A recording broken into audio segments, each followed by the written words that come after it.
up raining while the sun was out. And that Precious. that's the Notebook.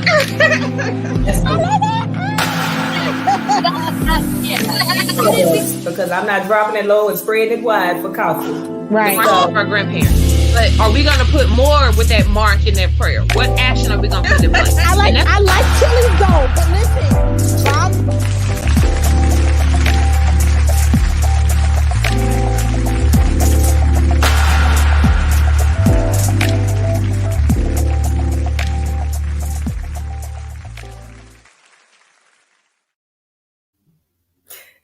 Hello, everyone. Welcome to Ladies POV. We are so happy you are joining us.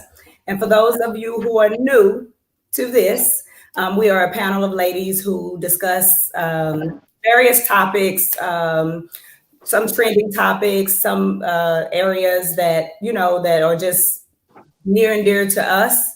And also some topics that, we feel like will be helpful to any one of you who may be watching. My name is Devin. I'm one of your hosts. I'm also joined by Rue. Hey. Krisha. Hello. And Miss Courtney. hey everybody. How are you ladies doing this evening? Peachy. Peachy? Peachy. I'm good. I'm full. I'm still full. Still full from Thanksgiving? Yeah. This year didn't really feel like Thanksgiving to me, but I made it a point to try to eat a little bit. Yes. But I hope some of you still had some normalcy to your Thanksgiving. I got off a plane and came home and cooked after I said I wasn't cooking. Woo. Landed, came in the house. My daughter had did a lot of the prep work, and she was like, "Mama, you can have it." Ooh. Oh, that's awesome. We ready too, Lamar. I actually had horrible luck on Thanksgiving. I worked, and we catered, just a meal for us. And when we got there to pick it up, the place was closed. They didn't notify us that they wouldn't be there. So I made like a last minute run to the grocery store to buy turkey, had to make a dressing. So I was in so much pain from cooking for hours to try to make sure the kids could have a Thanksgiving meal. So yes. I am not a fan of Rona. I am ready for 2020 to be over and done with. We are done with Rona. We are done with Miss Rona. She's disrespectful. We don't want to see her anymore. I'm not even gonna say Miss Rona. Miss Rona is too much respect. I hate this heifer. The Rona, the devil. Let's go. Yeah. Let's call it that. All right, ladies, let's get into a couple of, one of the topics that we were going to hit. The first thing is I've been hearing a lot about issues with the Grammys. A lot of Black artists have been speaking out about basically discrimination, being shunned, not being recognized, and things of that nature. How do you ladies feel about that, Lucretia? You feel? You know what? I haven't watched the Grammys in a while. Because I felt like this for years. This isn't anything new.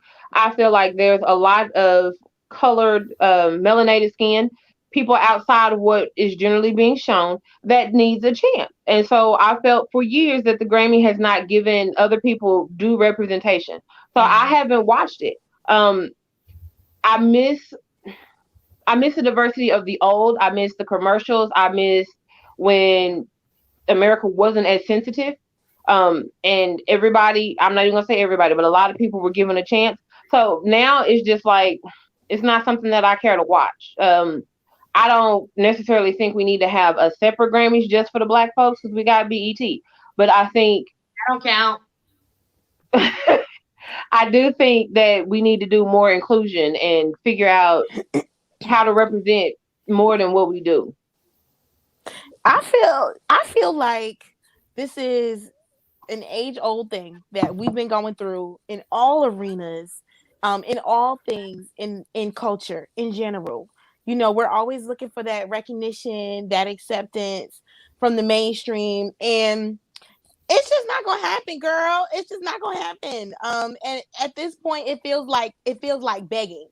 For me personally, The Grammys has been whack for a really long time. I don't think the performances are up to par like they used to be. It's not exciting. And maybe that's because of social media, so you could like just kind of go back and see what you wanted to see. But like the Grammys to me is boring. Like, where are you on Billboard, boo? That's what I want to know. Like, what's good with Billboard? Like, that's where the money's coming from, you know? So Yeah, but Grammys. they can get their spots on Billboard too. Huh? What'd you say, Rue? I'm sorry. They can buy their spots on Billboard too. I Billboard did not know that. there's popular demand. It's by like money. Mm, Buy their See, I didn't know that. I did not know that. I wasn't. Yeah, I wasn't aware of that either. Everything's streaming and stuff, so it's more from a technological aspect. True. How many numbers you can get, how many you can get. So they're taking all the little, you know, views and stuff, and they're calculating that up, and that's how they come up with Billboard charts. Like, who's the top 500? How many views have you gotten? It's changed some because it wasn't that way before. It would have been like how many plays you got on the radio, how much, and then they would take that and put that together. But now it's not the same thing. It's streaming. It's how much you sold or you've sold in bytes, in megabytes. Like, oh, okay. But I personally don't watch the Grammys. I've never really watched the Grammys, and Oh, well, my little votes don't count. Yeah. Your little vote doesn't count? Heck nah, girl, I don't be streaming nothing. Look, my Pandora and my Spotify and my YouTube is all is New Edition, is Otis Redding, and them people ain't putting no music out, so my stuff don't count my streams because it ain't none of these new people. Oh, well, you know, you can buy streams too. Like, there's duplicates. Like, they have bots that are out that can actually like duplicate the views. So it's weird. These kids these days are like high tech, advanced. Yes. And can I just answer? I think it was Lamar, and he was talking about TV One and Revolt and things like that. The whole thing about us and our music and our culture is that it's not us not supporting us, and it's not us needing like our own space, because we always show out for us where the money happens to be made. I mean, and I think we talked about this a couple weeks ago when we were talking about the elections. It's the larger population in the country. If they're consuming your wares, that's how you make money, and that's how you get popular. So it's kind of like a catch-22. That's why I think so many artists are clamoring for that validation from the Grammys, because that's like mainstream. I'm gonna just say white folks are consuming, what you're putting out. So it's not us, and I would like for us in general to stop like beating ourselves over the head and be like, why don't we support each other? Because we do support each other. But it's just that it's that mainstream recognition that everybody's looking for, you know? I'm first of all, I'm in the boat of, I haven't watched the Grammys in a few years, but I'm with the gentleman who also just made a comment, like, why do we need validation from that particular platform? But I'm gonna be honest with you. I think it's all just silly. Like, it's back in the day, like 90s, I'm gonna say, I feel like the Grammys were more unbiased, because back then people were actually going in the stores buying albums. Yes. So playing more things on the radio. So I think it definitely by radio play, who sold the most albums, who was the most popular. Now to get certain genres of music, people go to all these different avenues to get this music. And I believe that these artists are looking to the Grammys because, it has the more views as far as the people watching, as far as television goes. So they want to be out there because they're trying to reach, different areas and different countries, different things like that the Grammys can reach. So when Black people say they're not being validated or not being recognized or shunned, they're not talking about our culture. They could care less, because they've reached our culture, because like, you mentioned, it comes up on my Amazon Prime, my Pandora, things like that.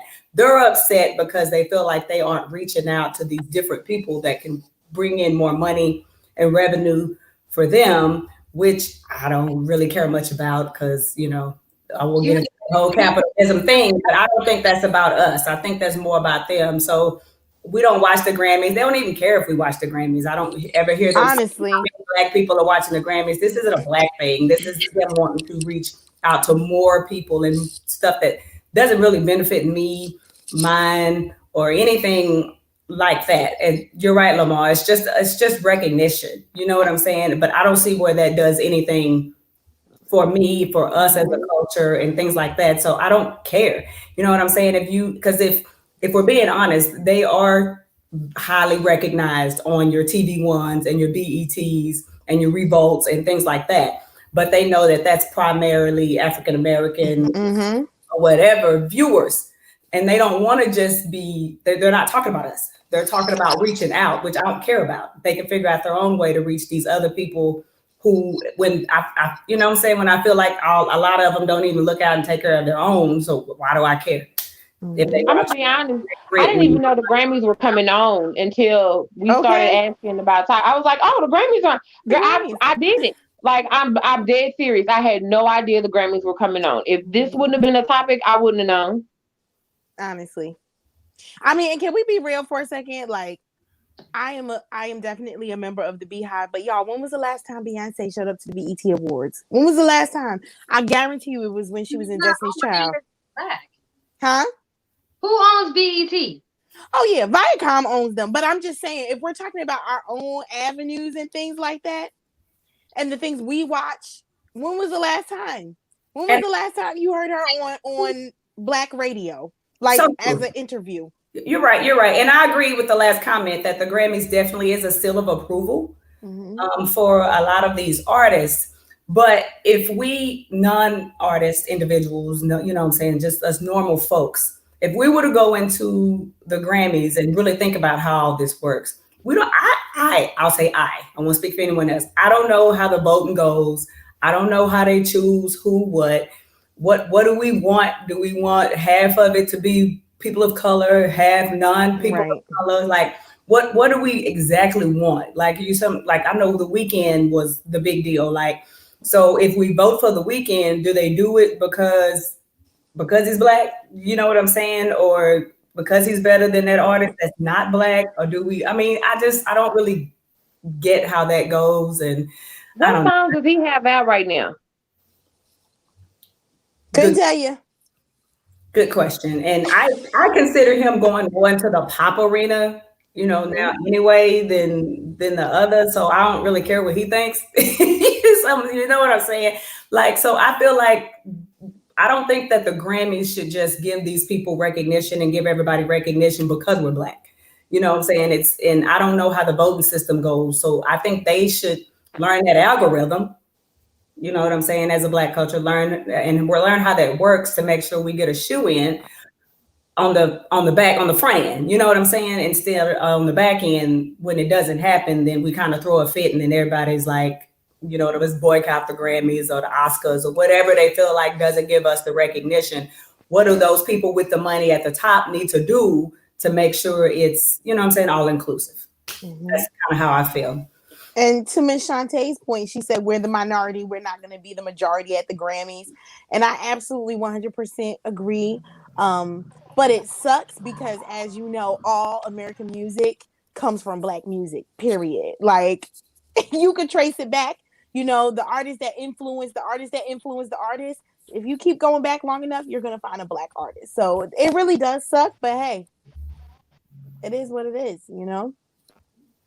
I mean, yeah, I mean, you can definitely trace it back, but you know, I think that it's just such a wide array of music now, as far as pop and R&B and country Mm-hmm. and different things like that. So, yeah, we should be able to get our roses, but I don't expect you to give us roses just because we're black. Like Oh, yeah, no, we need to no. figure out how that I mean, works, it's got to be good. how to earn it. Do I think we need to pick another lane or attend? Child, bye. I don't care about this. Rona. I'm like, who's going to the award show, y'all? We got Rona. We got to sit like six seats from each other. Like, I don't care about the awards. You know what I mean? I mean, it's nice for them, but I don't know. That seemed like a people with money problem to me. Exactly. I didn't care about it before Rona. Artist You know what I'm problem. saying? Because while you over there picking out your $25,000 dress, I'm putting on my scrubs or my clothes and going to work. Like I don't Okay. doesn't What'd you really. say, Rue? I don't think it's a thing about like a prestige and why we shouldn't care about it. I think it's more of why they do care about it. The discrimination involved, True. like we've already said, this is not anything new. It's I personally don't watch it because I don't support the exploitation of, cultural. I guess it's a bias to me. Like you want to be like us, but you don't want to be us. So Right. it's kind of like, Yes.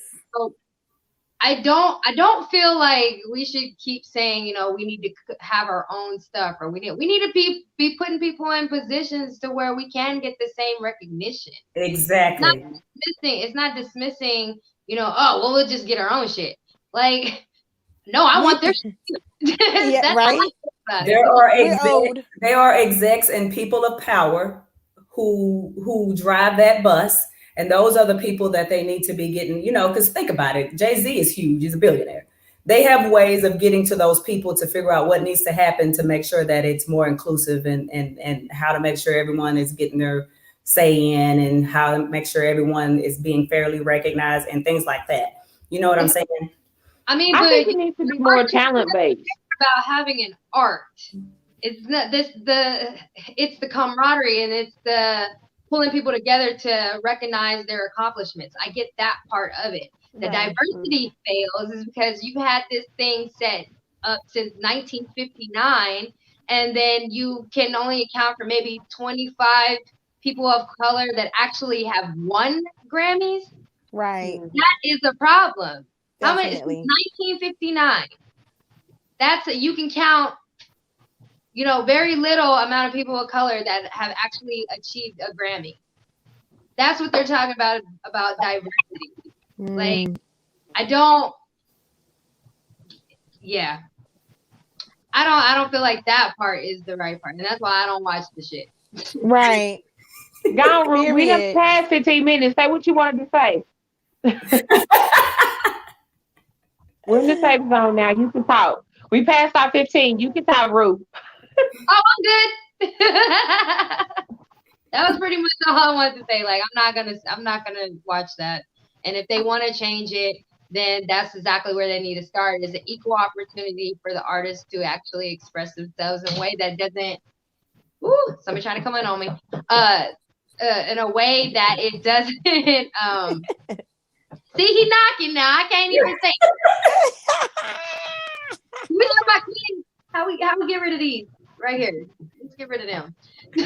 Oh my goodness.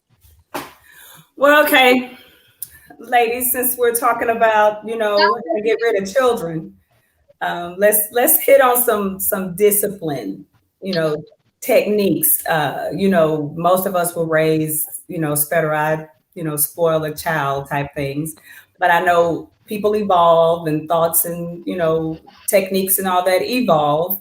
So, Rue, we're going to start with you, because ready to give up people for adoption. How do you feel about discipline and discipline Banging techniques? on my door right now, and I'm sitting there telling him, okay, I'm ignoring him. But no, that's not enough. I need to come in. Mom, let me in. There's other parents Opening. and children, and nobody stops them from being at my door. So that door is creeping open. doing? So now, if I got up from here and commenced to whooping his ass, then then I'd be wrong, right? Hey, I can't say you'll be wrong, because if I was knocking on the door and my mama said leave and I kept knocking, then apparently I was asking her to whoop my ass. Hey, that was my household. I don't know about y'all. I'm different. Like, you don't speak when adults are talking.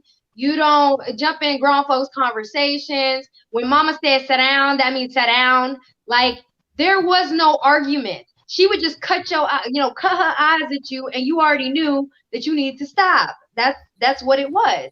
But these kids have like a sense of entitlement these days, to where they feel like, that's the word today. We have feelings, we have emotions, and you should listen to us. But they're negating the fact that we are adults and we are people too, and we've already been there, done that. And how dare you have the audacity to even come to me and think that your opinion matters in my eyes, when I've already been through it. Like, I've earned my right to say, sit the hell down and shut up talking to me. Okay, I just got all right.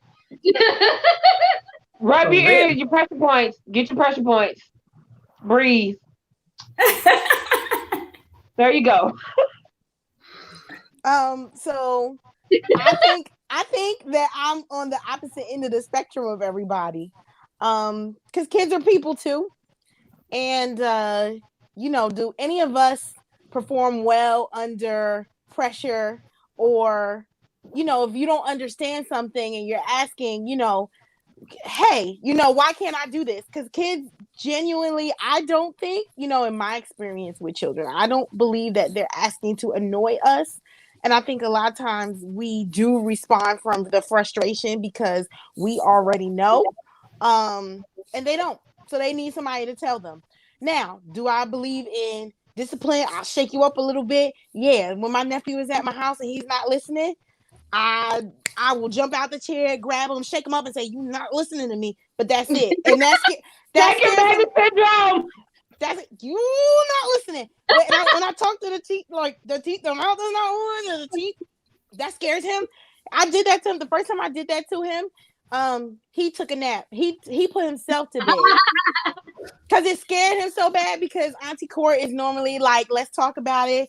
Ask me questions. Let me explain this to you. Let me help you understand." But now you've crossed the line, and I got to shake you up, and then you go take yourself to bed. He slept like through the night after that. I think I scared him to death. But yeah, that's all I have. I just like to demonstrate compassion to kids. I also feel like it might the beating, like a lot of people don't know how to separate their anger when they're hitting the kid from the discipline aspect of it. And that's where it gets fuzzy for me. Ooh, can I say something about that? Yes, girl. Okay, so I have a kid. Like I don't have to do the spankings.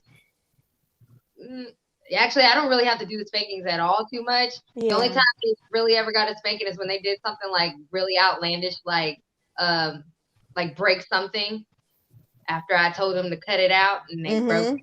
So stuff like that. It has to be kind of like the extreme. But I was always told, okay, you never spank a child when you're angry, right? Mm-hmm. So when I did do the spanking, like I would kind of giggle a little bit because then I would like picture like their like me as a kid, like and how my face was. Uh-huh. And you ever seen somebody cry, like especially when they cry ugly, it's funny. Mm-hmm. So I would kind of like giggle. And my daughter, my 14-year-old daughter hates me right now because she said that I was abusive because I laughed when I spanked her. So Wow. it's a double-edged sword right there. Like never Mm-hmm. don't laugh either. Don't laugh.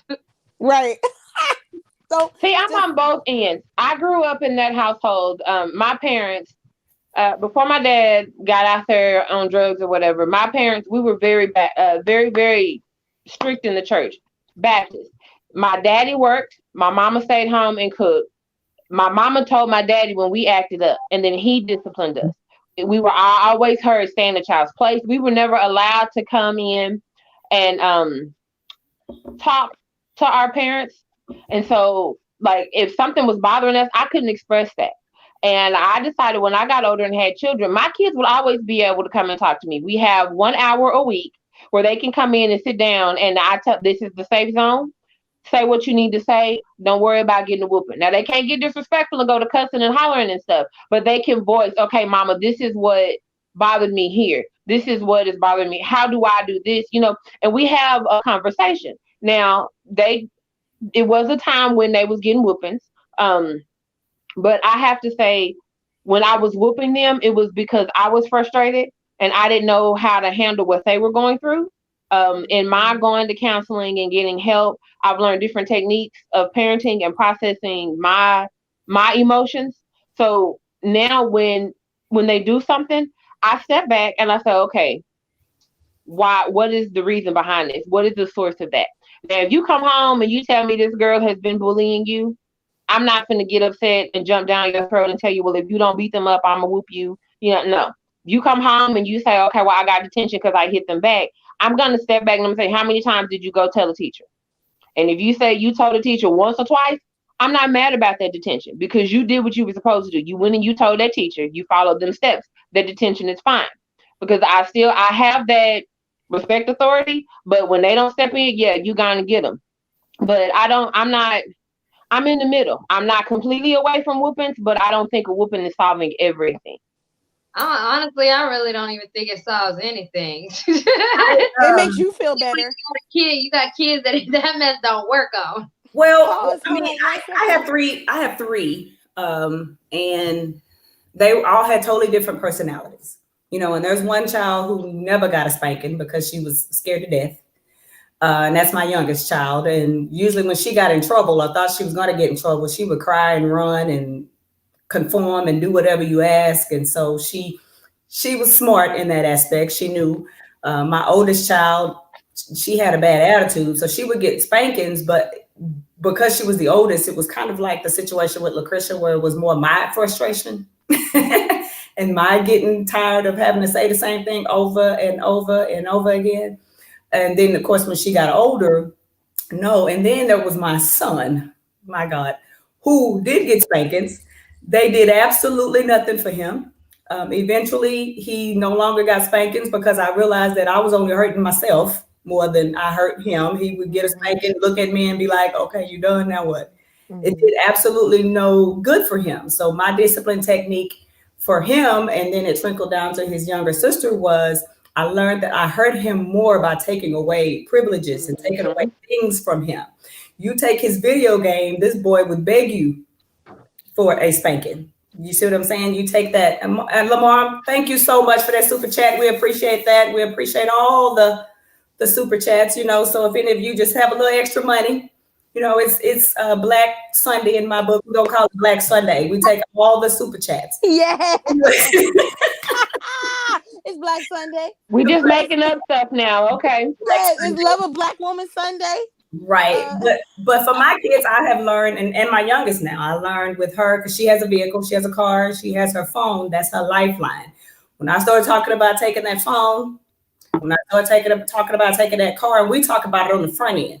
If this happens, this is how long you're going to lose your car. If this happens, this is how long you're going to lose your phone. She'll kind of look at me like, and then the problem that I got into in the past was I didn't follow through with it because I didn't want to deal with all the drama and all the cake. But then I had to learn, I had to get over it. So I will snatch.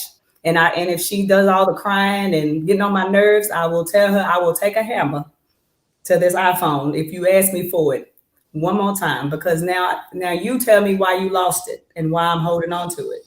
You know what I'm saying? And then, so what I found for me is spankings is not as effective as taking something that they want and need so bad, which is what they think they need bad, which is that video game, that phone, or that visiting with the friends, things like that. And Brittany, you say that does the fire station take kids at 17? No, because I tried to drop mine off at 14 and they didn't want it. So see, I've learned with mine, my son is special needs, but he understands money. So I attach a monetary value to everything he does. My fear is that I'll leave this earth and they won't be prepared. I need you to be able to function as an adult when I'm not here. So everything has a monetary value. You don't clean your room and I got to go in there. Everything goes into a trash bag. It might be one shoe, one shirt, and your charger. You want that trash bag, you going to give me 1 hour of work. Right now, minimum wage is $7.75. Guess what? That bag is $15. So I need 2 hours of work and you can go get one bag. You get the wrong bag, you don't have your charger, but that's your fault because you shouldn't have messed up. So with him, he understands, okay, this is going to have a repercussion. If I do X, Y, and Z, I'm going to have to do this to get out of it. So I see him a lot of times stopping before he does something. And I'm like, what are you doing, Jay?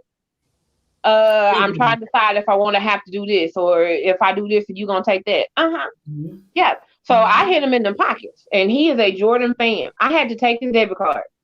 He shot more than my girls. So money is his trigger. My girls, my oldest, she's 20. This was before I had before I got help mentally. I have no problem telling people that I had some issues. I had a lot of anger and it wasn't working. But my daughter, if any of y'all know her, me and her are the same height, pound for pound. She's just, she looks like Ruth. She's Ruth's color. She came in the house one day and slammed the door. And I don't know what it was, but that door slamming, that was it. I moved my coffee table. I cleared my living room floor. And I told her, I said, if you want to act like a grown woman, we finna handle this like grown women. And she looked at me like I was crazy. You know how you shook your nephew? Mm-hmm. I was done. Yeah. You are 6'2", 264 pounds. I'm not finna get a belt. We finna thump this out. But Mm-hmm. her friends, the funny thing, her friends were with her. I half them girls, I don't know, but if they see me now, hi, Miss Lucretia, how you doing? I be like, hey, baby, I don't know.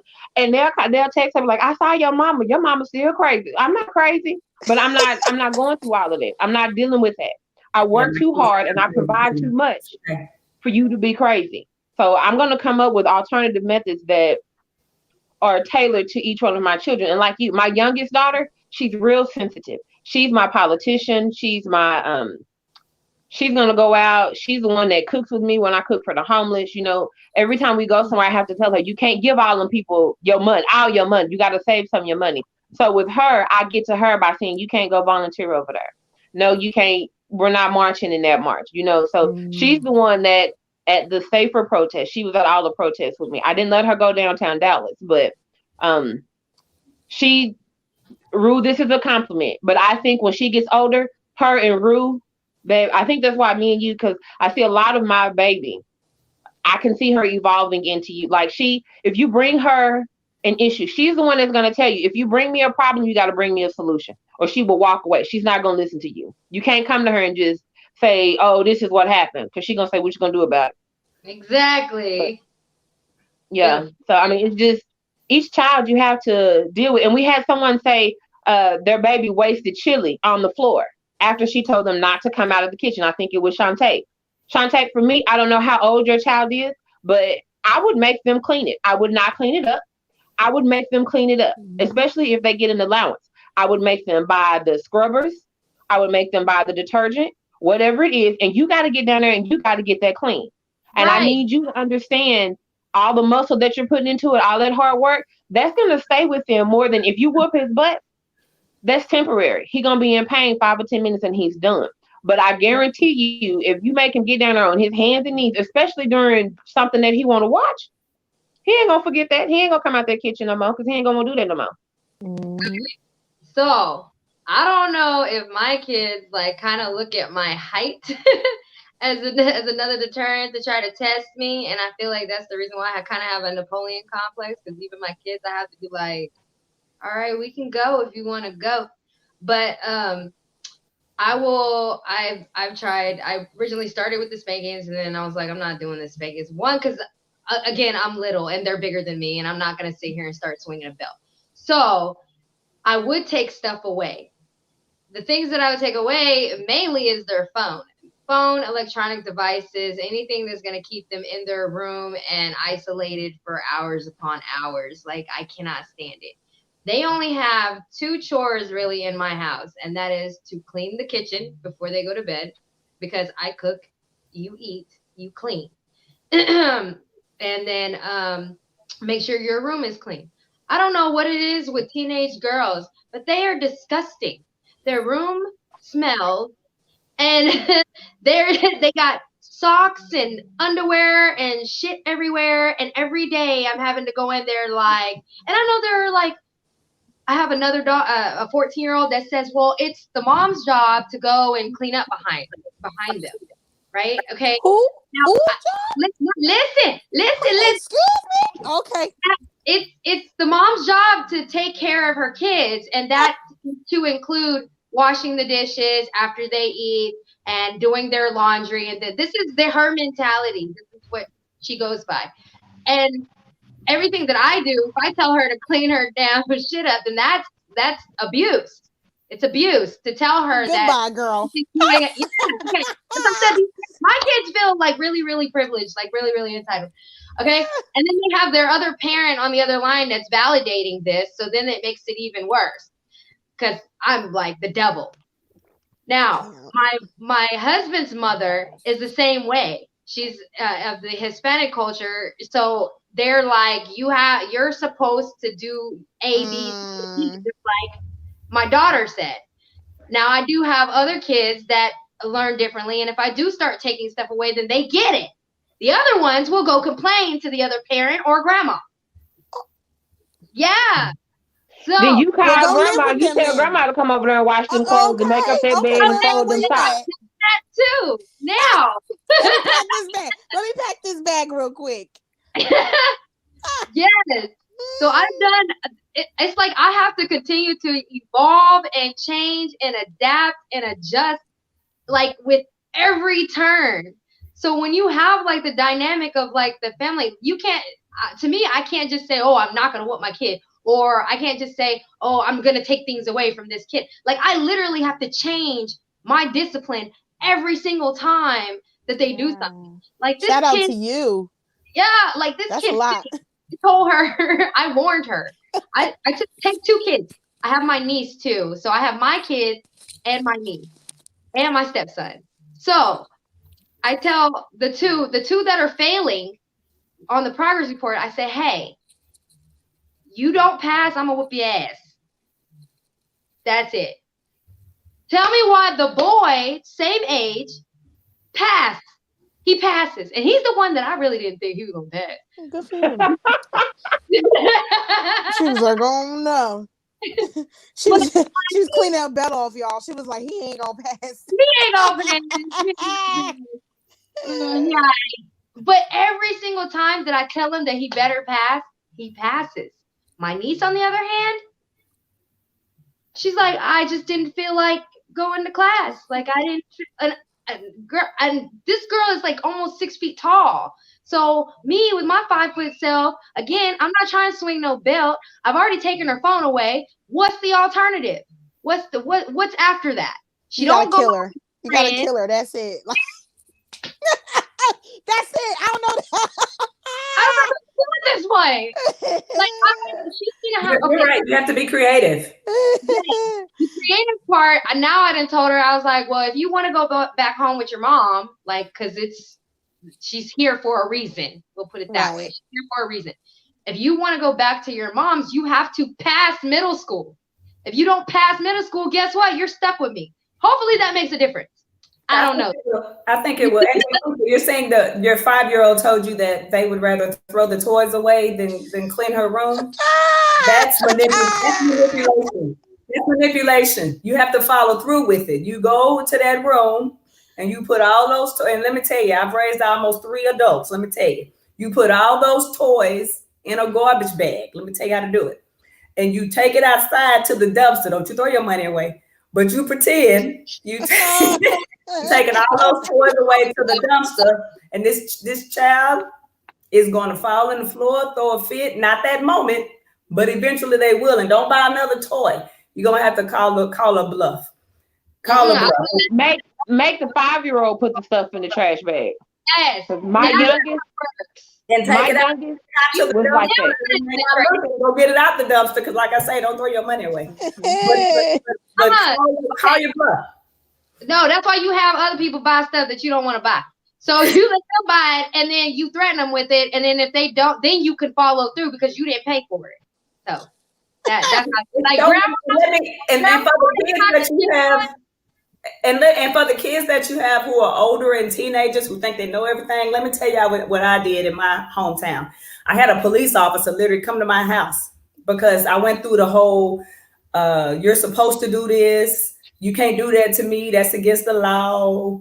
I went through all of that. I literally had a police officer. I wish I could remember his name. He was wonderful. He sat at my kitchen table with my son, who liked to tell me what I'm supposed to do, what I can't do.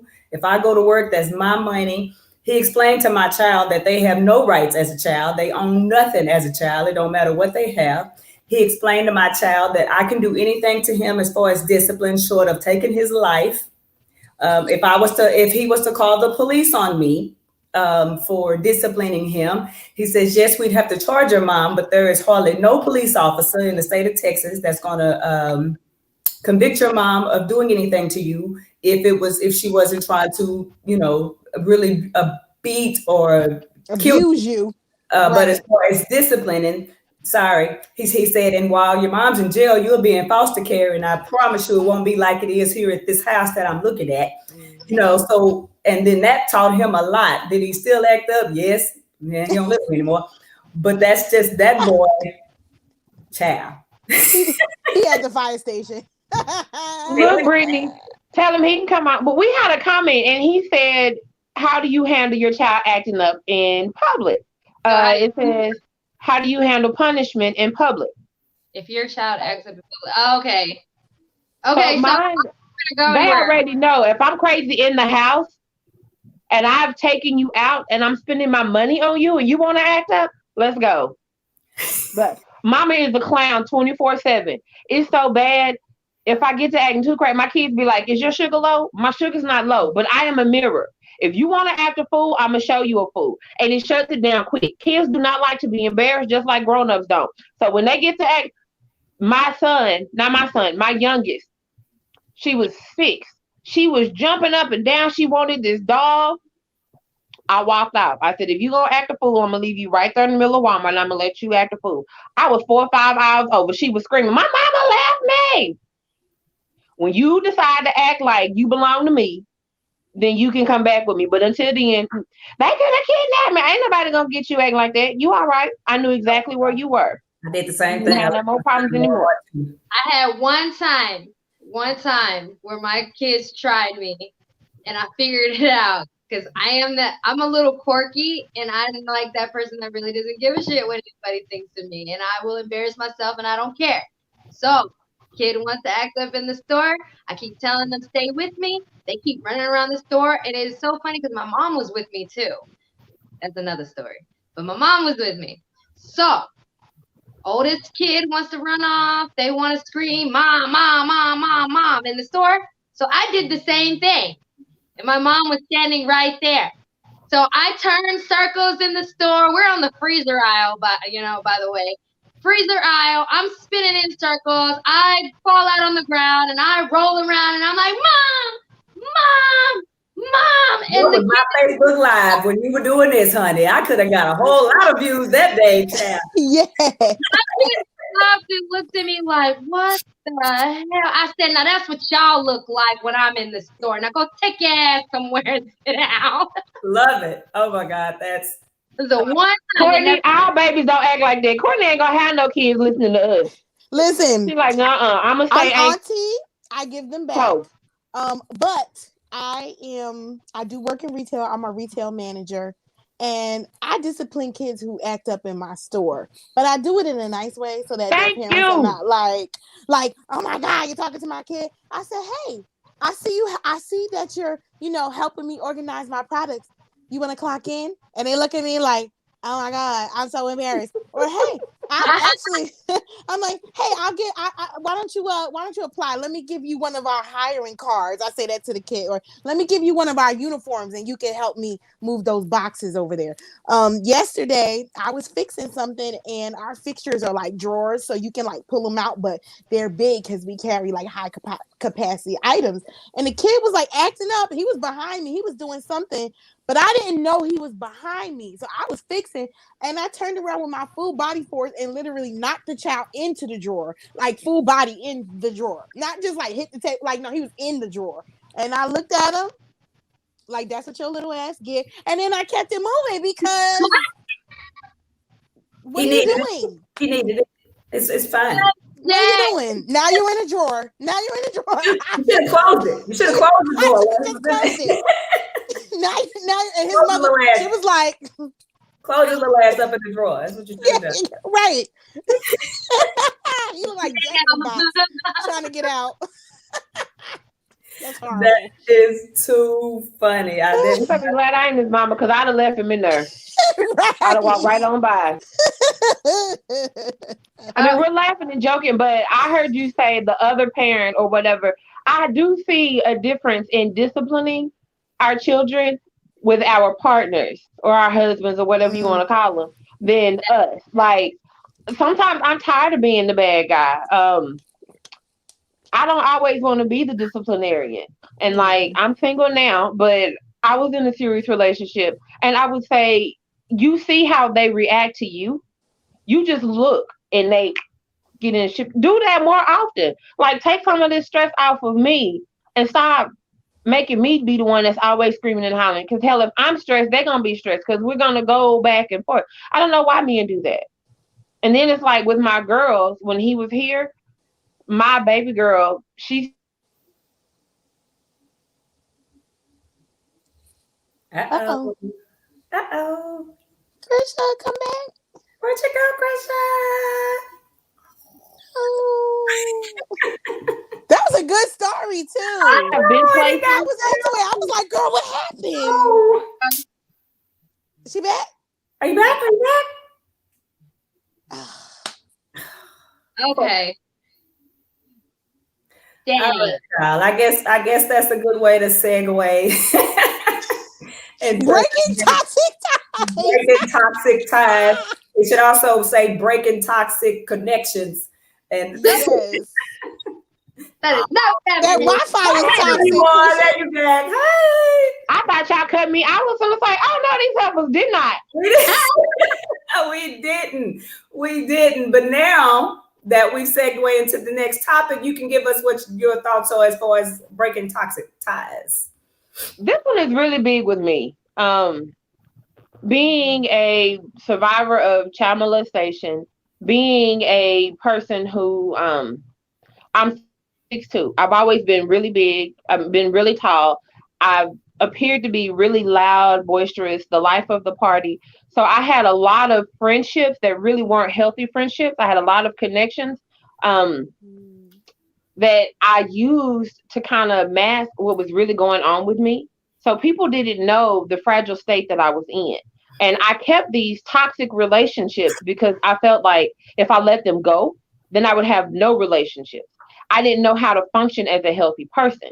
And that's one of the main things that we have to get in our mind is that yes, it's going to be scary getting to that healthy place, but I promise you, once you cross that hill, it is so much better. And there's so much of a stigma between mental health and Black people. I don't know why, but it just, we got to get over that. One of the main things that I did, and I still do, I journal. When I had to literally, it was like I hit a wall. I went 150 miles into the wall, and my body, my brain, my heart, everything shut down. It went black. And when I came out of that, I said, okay, I don't know what's going on, but let me just start writing how I feel. That first journal, it was just scribble. But I had to get to a place where I had to realize that I was important and what I wanted and what I needed was important, and that it was okay for me to say no. So in my journey of breaking toxic ties, I did some cold cutting off of friends. I did some cold cutting off of family members. Like one of the molesters was an uncle. I don't talk to him when he's very, very old now. But we do family stuff. I don't go. There are people that I do not allow in my house. I don't care what my mama say. I pay these bills. You will not interfere with my peace and my space. Um, I've been called stuck up. I've been called bougie. I've been called bossy. I've been called mean. I don't care. At the end of the day, it's about me, my peace. If I can't sleep, then I need to figure out what it is. And if it's somebody causing me not to sleep, you gotta go. I with my children the same way. We have open discussions. They come in and they can say, even if it's not our little square or whatever, they can still come in and say, okay, mama, you did this and I didn't like the way it made me feel. Okay, then let's dialogue about that. I don't shut that door on that. And I tell my girls, especially because they're growing up without their dad, and I struggle with trying to parent my son in that aspect. But I let my girls know, look, you gonna set the tone for whatever you accept. So if you start taking bullshit now, you're gonna get bullshit the rest of your life. Let them know up front, whether it's mama, daddy, friends, teachers, cousins, coworkers, whatever, who you are, and mean that. And it's hard, especially. I'm sorry that I'm on a soapbox, but it's hard because people will try you. They keep coming back. You should see some of my inbox. I have messages. Oh, so you're not speaking today? I ain't spoke to you in 2 years. Why are you still calling me? And I mean, it's just like you have to be your own advocate. And if you can't, then find somebody like me. I have no problem telling people no. I will literally get in front of Courtney and be like, no. And he'll be like, no. I mean, If you got to put that physical barrier up, do that. I can remember going to therapy. I'm a lot better now. I've been in therapy for about 4 years. I took a notebook. Everybody that I could remember that had hurt me, I had wrote out death scenes. And they weren't just, oh, I'm going to hit them with my car. No, I was running them over at 34 miles an hour because at 36 miles an hour, X amount of bones would have broke. And I only wanted 20 to break. I didn't want 30 to break. And then I went in reverse. And then I'm serious. I was crushing them between my wheel and the curb. Or I was cooking this pie and I was adding this amount of this ingredient every day because I wanted them to have a slow, agonizing death. I didn't want them to die tomorrow. I mean, when I tell you a sister was in a dark place and I had to break some ties, don't be scared about it, because here's the thing, they don't mind being toxic to you, because at the end of the day they're still getting exactly what they want. You're there for them, you taking their bullshit, and they don't have to own any of it. They're getting to dump all of that. Like, I was an emotional garbage can for a lot of people could call me and say and do anything to me, and when I hit that wall, I'm glad we passed our 15 minutes, but I literally would answer the phone and be like, fuck you, and hang up. And that was it. You laughing? I put it on everything. If I had a Bible, fuck you. Why are you calling me? And if you saw me in public, I could walk by you and like I didn't even know you. But it's a practice. It wasn't like it took me one day. This months, maybe 15, 16 months, because I would go back, I'd make a step, I'd go back, I'd make 2 steps, and then my metric for, are you evolving? Are you getting better? I could see some of these people and I didn't want to kill them. It was just, I just wanted to hurt them. And then I got to a point where, I don't even want to hurt them. Now I can pray for them. Or now I wish them well. But I had to journal. I had to find out what I liked. I had to remove my concern of what other people thought about me. I'm Krisha all day. My nickname is Juice. You can call me Krisha, Juice, your sister Cooper. I answer to all 3 of them. But you're not going to call me and be disrespectful. You're not going to pull me back into that. One of the things that I like about me now, I'll walk away mid-conversation. If any of you have ever been out with me, if at any time me and your vibe don't match, or I feel like you're getting into some toxic stuff, I'll walk out. Mid-sentence, you'll be talking and then you talk, where'd she go? Bye. And I'm not giving you an explanation. All of this, oh, well, I don't think we're working that. No, I'm not giving you an explanation. You grown. If you don't know how to treat me, and I've told you, and you still continue to do that, bye. You don't care about me. I'm not going to keep telling you how to treat me. Bye. Because if I like you or I love you in any kind of capacity, whether we're friends, co-workers, family, I am going to treat you with respect. I'm not going to sit there and continue to do stuff to you that I know hurts you. I'm not going to put you in situations that I know are not good for you. Like, when you were talking about your mother-in-law, Ruth, how she's reinforcing what your daughter is saying, oh, you should be doing that. I'd have cut that.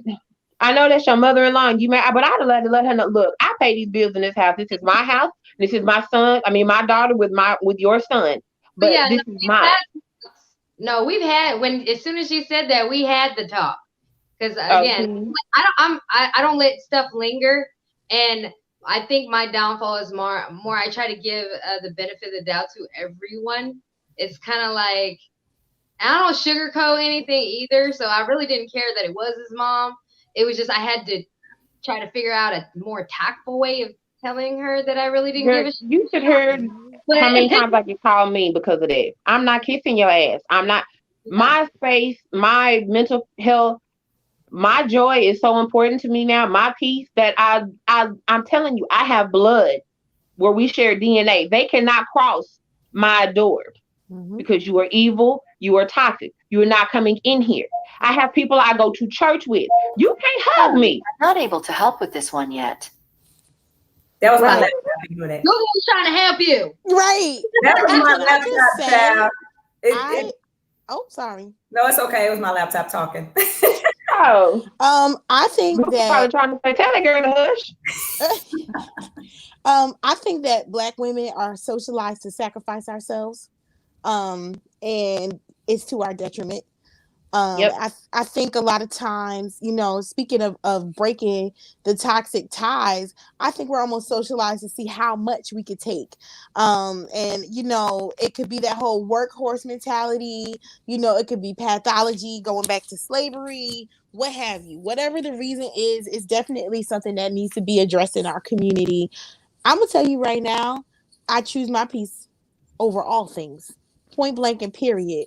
I walked away from a six-figure career, six-figure job, because I didn't have peace there. Amen. And I was not getting along with my manager. You know what I mean? So I had a friend, and we were best friends for over a decade, and the relationship became toxic. I just had to let it go. And that doesn't mean that, I have hate for that person. It doesn't mean that I don't love that person, because I do dearly, but I love myself first. And I think that Black women need to learn how to be loud and unapologetic about choosing ourselves first. I have a Always. T-shirt that says that. I wear it Yes. probably twice a month. It's black and it says loud and unapologetic in white. And when I get in, neon, it glows. But we gotta stop with this mentality that Black women are the backbone and we're strong enough to take the brunt of the world. Let that go. Mm-hmm. I'm human. I'm flesh and blood and bone. I break just like you. Because I don't. nobody else has to do I'm that. gonna play devil's advocate because you already know I'm one of the ones that do feel like we are the backbone and we have so much power and we should utilize it the best No, way we I can. believe we have power. I believe we can stand in our power. We can operate in our power, but we don't have to take on everybody's Toxicity. problems. Yeah, We have a right to protect Yeah. ourselves. And my Mm-hmm. mom's generation and her generation, I don't think they understood that they had a right to say, no, I'm not letting anything else in. Right now, I'm full. I'm going to deal with me. And Mm-hmm. then maybe later I can come and deal with you. My mama's still suffering from issues. I'm 40 from 50 years Okay. ago. I'm not doing that. Yes. I don't, No. and it's my family that calls me selfish. And guess what? Hmm, I don't care. I'm not doing it. And hmm. Devin, you remember my mom. You and my mom worked together at Twilight. Very nice, quiet, sweet, humble. I'm not. We are completely opposite. I'm not doing that. You are not. No. I love the word no now. I had to learn how to say no, but I will tell you no It's a complete sentence. No. and not even look up. I will write no No. in the email. Girl, I work my job. I am the only Black woman there, and we got one. She act like a princess, and she come in. She be having the just be about to fall apart. Oh my god! And I just be looking at her. The other day, Pause. my Mm-hmm. debit card, I can't find it. And okay, go home and eat sandwiches. Well, I can't feed my kid. Oh, well, that's your problem. And that's exactly what I said. She's like, well, that is your problem. Well, what am I going to do all week? Make a pot of spaghetti. Well, is your mama in your house? Is your mama going to deal with them kids crying? You worried about all of that. Break that toxic relationship. Tell your mama to stay over there or tell your mama to come cook. I'm not doing it. Mm-hmm. Oh, and the emails. Oh, I keep them professional. But they hear no. No. No. So I'm new at about, I think probably about 23. I decided what I was doing was not working for me. And so about then it took about 3 years to adjust. And so about 26, then I started kind of getting in the groove and figuring out, okay, I can do this. I don't have to settle for this. And it's funny because when you start owning your piece and not tolerating the toxicness coming from other people, then that's when you become something, I guess, that they frown upon, and then that's Yep. when the rumors and stuff and the stuff. So the Mm-hmm. trickle down effect. But I will say that I have since the breakups, and I'm gonna say this too. Sometimes you have to break up with your kids. And I actually had to do that because it was a lot of toxicity coming from the other parents and then this, that, and the other. And I was like, okay, I like my peace. My house is good the way it is. And if the grass is greener, then you can see if it is. And ever since then, it's been like way more blissful in my house. Mm-hmm. And I know that it'll probably take a few years, maybe everybody will be to be back to the normal, but breaking ties is gonna be hard. Like getting rid of the toxicity is gonna be hard. And I don't understand why it is that hard. I think it's because it's kind of like that want thing. When you want something so bad, it's more appealing. Or like when somebody doesn't want you, it's more appealing. That, I don't know if that's necessarily true, but that's what it feels like. It feels like when you feel like you can't have something or you don't want to have something, then that's when you want it even more. But it's okay. You have to tell yourself that it's okay at that point, that, you know, there's a reason why this relationship doesn't work. It doesn't mean it's necessarily good or bad. It's just that doesn't work for you. And I think a lot of people, like especially women of color, again, I'm playing the devil's advocate because I am that type that I'm going to give you the benefit of the doubt. I'm going to try to do everything that I can for you. And if what I'm giving you is not good enough that you can go, I'm going to hate it, but you can go ahead and go. And I had to get into that mode after about 26, that it's okay to let them go. And I think that, you know, that what part was like the hardest for me, to say, okay, I identified that I need to let you go, but now I got to do it. Like actually physically doing it, like just severing the tie. That was hard. And I think I didn't get to that last point until this year, after quarantine, actually, or a little bit before quarantine. And then that's when I was like, okay. And maybe that isolation is what made me like actually say, okay, this is what has to happen. I'm so proud that you got there. I promise you. Like, I've never met, but I'm so happy that you got there. And I'm so happy that you're an advocate and that you can show other people and tell other people it's okay. I mean, because once we're happy and we're healthy, we're giving off that stress vibe. So just imagine all those years you spent pent up. If you'd had that vibe that you have now, I already feel like you're unstoppable. But bitch, they wouldn't have been able to do nothing. There's no, I mean, you'd have been a train coming through, and we'd have just had to get out of the way. I'm happy. One of the gentlemen asked how long it takes to get there. It just depends on how many toxic people you have in your life. For me, it was a little quicker because anger was driving mine. Once I realized what was going on, anger was the first thing that I could get rid of, that I could work through. And when I started answering the phone, cussing folks out, stopping people coming, it moved about a year, almost a year and a half. I was like, oh, hey, this is peace. So it's really up to you. Unfortunately for me, it took me a lot of years to even recognize what toxicity was and what those people were. And once I recognized that, then I had to deal with myself and why I'm the way I am, why I allow people to treat me the way they do, why I tolerate and accept stuff.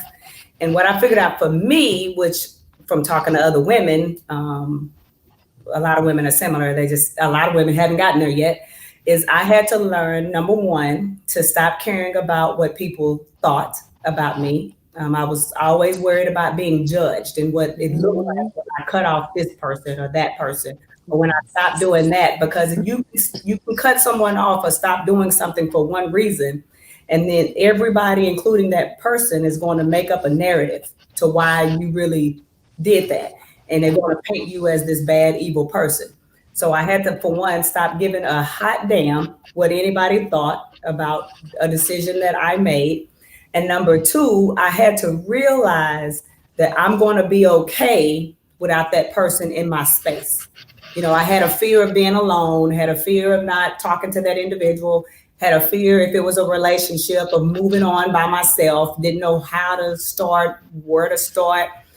And I won't get into my health, but then other things start to happen that I noticed that stress really made that much worse, to the point to where it crippled me literally from stressing me out and being bad energy in my life. So there was a point in my life where I had to realize that it was okay and necessary, not just okay, for me to make sure I was happy and put me first. And by putting me first, it's not that I'm no longer taking care of you, or that I no longer care about you, that you no longer mean anything to me. It's just that if you are bringing misery and discomfort in my life, and you are not giving me back the same energy that I'm giving to you, and I'm big on respect, and I tell everyone when I'm one of those. I'm extremely laid back. My personality is just laid back, and someone could be coming at me a certain way, and I'm going to continue to come at them Devin's way. And if you ask me why, I said I make it a point in my life to always treat people the way that I want to be treated. So if you're rude, disrespectful, and ugly to me, I'm going to, as long as I can, be polite to you as well. You know what I'm saying? Because I need you to treat me the way I treat you. Because when you no longer treat me this way, I have to cut you off. So when I cut you off, I need you to know why you are no longer allowed in my. They handed you the scissors to cut them off and then get mad because you did it. Now, I still struggle with family, with dealing, addressing and dealing with toxic issues in my family. I won't lie to you. Me too. Because you have Me so many too. family members who, when you start dealing with things and addressing things, the first thing they want to do is start pointing out, well, I'm your this is that, and I've done all this for you, and you are disrespectful, ungrateful, all these different reasons why. And so that I still kind of tread lightly around, and I still deal with that. But as far as like personal relationships, intimate relationships, things like that, my peace is honestly my priority. As far as work, I've turned down jobs that, such as yourself, make 6 figures or more, way more than 6 figures. I've turned it down because I need to be happy. You know what I'm saying? You learn that life is way too short to be miserable. Just to piggyback on that, I also want to warn people, not when they get it, it's easy to snip, but 23 to 26, I just didn't associate with people at all because I didn't want to put myself out there to have to do the snip. So I want people to be careful with that. Like, that doesn't mean to isolate yourself. It just means to know the signs, and that when you can start identifying that this is not going to work for you, then it's okay to snip. Oh yeah, and some people I don't completely snip. I do what I've always been told is feed them with a long handle spoon. You know what I'm saying? I deal with you from a distance on my own terms when I feel like it. I don't bring you all the way into my life because, I don't need all that negativity. But the people who kind of bring the same energy that I do and can respect me the way I respect them, vice versa, well, yeah, then, I allow them to be close. But in dealing with toxic relationships, you have to learn who you are, why you the way you are, why you tolerate the things that you do, and then you can address those toxic relationships and toxic energies and deal with them accordingly. But everyone needs to learn, everyone needs to hear that I don't care who you are, I don't care if you have children, I don't care how old they are, you have to be selfish and put yourself and your own energy and your own health and your own peace first, or you will be of no help to no one else, and it will be at your own detriment. You have to Once you start protect your own peace, protect your own space. You have to protect your energy regardless. Once you start cutting people off, you'll understand it'll get easier, because when you stop calling them first and you stop offering up you, then they're going to start, you'll get the messages. Oh, so you can't call nobody. Oh, where you been? Oh, well, Lucretia, we needed you to do 20 extra hours and we weren't going to pay you for. You'll get all of that. And then you'll see, oh, okay, these are one of the people that was running my blood pressure up. Let me go and start cutting. They'll show you who they are real quick. Oh yeah, definitely. Yeah, it's very important to start knowing your individual influence. Like, I'm driven by purpose and position. So I had to find that out earlier, in order for me to make adjustments. The reason why I think the way I think is because I feel like there's a hierarchy to even my family system. Like, you have your husband, your wife, but I understand that the wife drives the husband, and wherever the head, the head turns, or The I'm next, the head. Neck turns the head. That turns the head. I got it. but that actually has an influence. The way you're thinking drives the way you associate with people. So if you can't identify that, like Devin said, then it's like the point is moot. Like, you're not going to be able to figure out that what a toxic relationship is to you. And that'd be important to find that out first. So I would encourage everybody to figure that part out first, and then you can figure out what your toxicity level is when it comes to dealing with people. That's a good point, Rue. We're going to transition to the last topic and just kind of hit it quickly, very quickly. We're going to quickly discuss colorism, what that is to you, that has affected you, and you know what I'm saying. Just your basic thoughts on it, Courtney. My thoughts. Well, colorism, it's not anything that you could really address quickly, but for time's sake, we're gonna try.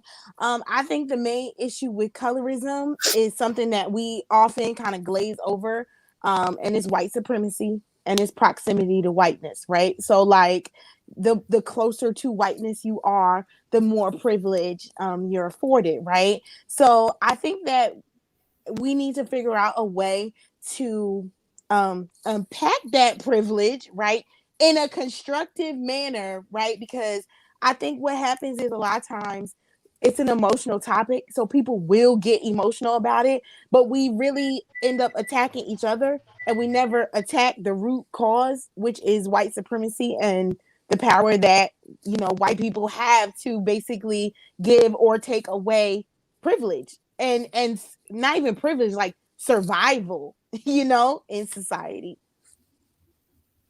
Okay, so racism is a white supremacist thing to me. Colorism is a black problem to me. And I'm going to explain it like this. Like last week, I had already touched on, like when it came to interracial dating, like at first I didn't know, when I was actually dating, I didn't understand, like, am I supposed to stay within my own realm? Like, but I'm a hybrid, so why does that even matter? But my mom, she's dark skinned. And I remember this one instance going to school, because I grew up in Europe. I grew up in Europe, and then when I came to the States, I grew up in the country, and I was surrounded by a lot of white folks that when I got mad, it was like, oh, don't be ghetto. That's the only time they ever said anything identifying my culture. But when I came to Dallas, that was the time that I had realized that I was different. Like color. Well, that makes complete sense though. And see, I'm going to interrupt you. I'm sorry, but that makes complete sense because people who are, I don't know, I for lack of a better term, more black or more phenotypically black, that, please excuse my term, because nobody's more black than you are, right? But they are pointing out the difference because it's obvious to them. But this is what I'm saying with proximity to whiteness. Of course, white people are going to be a little bit more comfortable around you than they would say me, or than they would say Lucretia, or even Devin, right? Because I'm gonna use me and Lucretia as the example. We're both tall, boisterous, exuberant, darker toned women. White people are afraid of me. And they've said things to me that maybe we're not like, I'm afraid of you, but they've said things that like kind of like hint to me that they are afraid or intimidated by me. You know what I'm saying? Would you like to be more like, which one would be better for you to be sexualized, or for you to feel like a threat?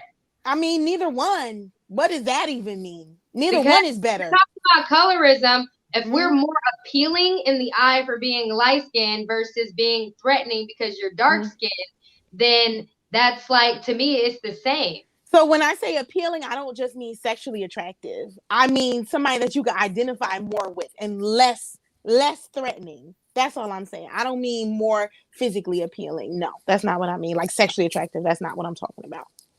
I deal with colorism every day in my house. My youngest daughter is darker than me. My oldest daughter looks like Ruth. I tell them every day that they're beautiful. When I wake them up in the morning, I address them by the profession that they say they want to go into. My oldest daughter wants to be a forensic psychologist. So when I say, Dr. Banks, get up. When I talk to my younger daughter, she wants to be a surgeon. Dr. Walker, get up. My son, a police officer. Officer Walker, so I address them like that. But I have seen us out at places, and they will ask me about one of my daughters. Is she mine? Do they have the same dad? Because of their skin tone. I've heard people come up to me and say, oh, you have a beautiful daughter. No, woman, I got 2 kids. I have 2 daughters. Both of them are pretty. Oh, let's talk about your oldest one. My youngest one is pretty too. Don't do that. Do not look at my youngest daughter because she's darker and say she's not. Because then you're gonna have to meet me. That's the fight. So I every day I have to make them understand. Yes, you look different in the mirror, but you are just as beautiful. I don't care what your skin tone is. You are gorgeous. And my youngest daughter has heard these comments Uh-oh. Oop, Lucretia. Okay, so yeah. I quickly, because we've kind of gone over time. All right, that's Lucretia's back. Like, I feel like we need to continue this next week because it's a very hot topic and it's just not something that you can unpack in 5 minutes. Not even constructively, like.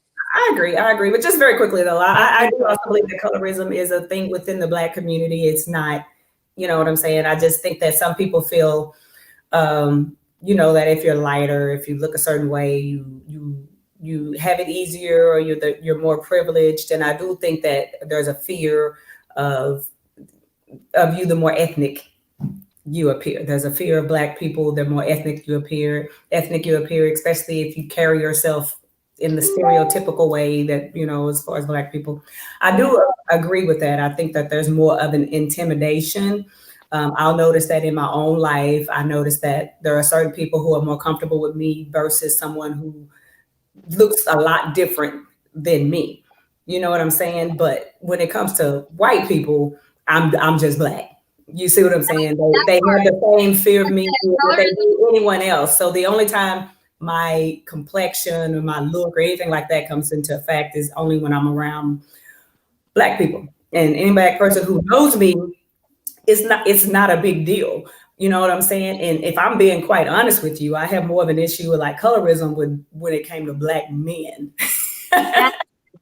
And their opinion of me, I've kind of been made to feel that a lot of times I wasn't Black enough, I don't talk Black enough, I don't look Black enough, I don't act Black enough. I'm more physically or sexually appealing because I'm lighter, and and different things like that. As far as Black women, I don't get it as much, but it's only within the Black community, in my opinion, where colorism is an issue. And you're right, Courtney, it's a lot to unpack in a very small amount of time. But I will say that I do believe colorism is real. I do believe it affects us in the workforce. It affects us in our personal lives. It affects our children, especially with me having one child that's biracial. I believe that there is a difference in the way that they're looked at and viewed in the world, opposed to my children who are Black, especially my son with dreads and things like that. You know what I'm saying? He's stereotyped in a different way than someone else. You know what I'm saying? So it's definitely real. It's an issue. It's something we need to address and stop. You know what I'm saying? I don't think anyone is any less or more Black than anyone based on their look. I don't care, how light, you know what I'm saying? When I get a tan, am I good enough then if I get a little darker than I am when I'm a little bit lighter, and it's an issue, especially when it comes to like personal life, dating, different things like that. I have definitely found a difference as far as how people are viewed, especially if I'm in a group of friends and we all look totally different. It's funny how people address each of us individually. You know what I'm saying? Most of the time, I'm be honest with you, I'm not even approached. I'm looked at as stuck up, got an attitude, or this, that, and I ain't said a word. I'm just sitting there minding my own business. Haven't said pretty girl problems. Haven't said nothing. But it is what it is. If you get to know me, you'll know that I'm laid back. I'm very approachable, very personable. You know what I'm saying? I don't try to act any way or any other way, Yeah. But I mean, okay, you're saying is good hair an offensive term?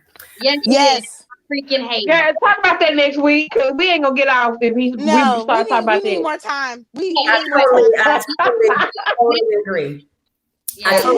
Well, I think we've unpacked a lot. I think that this particular episode was very informative. I think it will open up conversation with a lot of other people in their own, you know what I'm saying, worlds and conversations. I hope so, especially related to toxicity. I really hope that conversation is opened amongst other people. as far as that goes. And colorism, I believe that should also be Oh, we're gonna bring that back next week. we definitely can. We definitely can. Ladies, do y'all have any other final thoughts and things like that to wrap this up? No, I'm good. It's Yeah, okay to put you first. Put you first. Be selfish with you. Get them people out your life. I promise you, it's okay. Come on, kid. Love them enough to let them go. Yes. Hey, And no is a complete sentence. there was so much realness behind that. That is so real. It's the truth. Mm-hmm. How about you, Miss Courtney? Oh, I was saying no is a complete sentence. It is, with multiple exclamation points. Mm-hmm. It is. Well, everyone, thanks so much for watching us. We really appreciate having you all here. Hope to see you again next week. Until then, be blessed. Y'all have a good evening. Bye. I gotta come up with a cool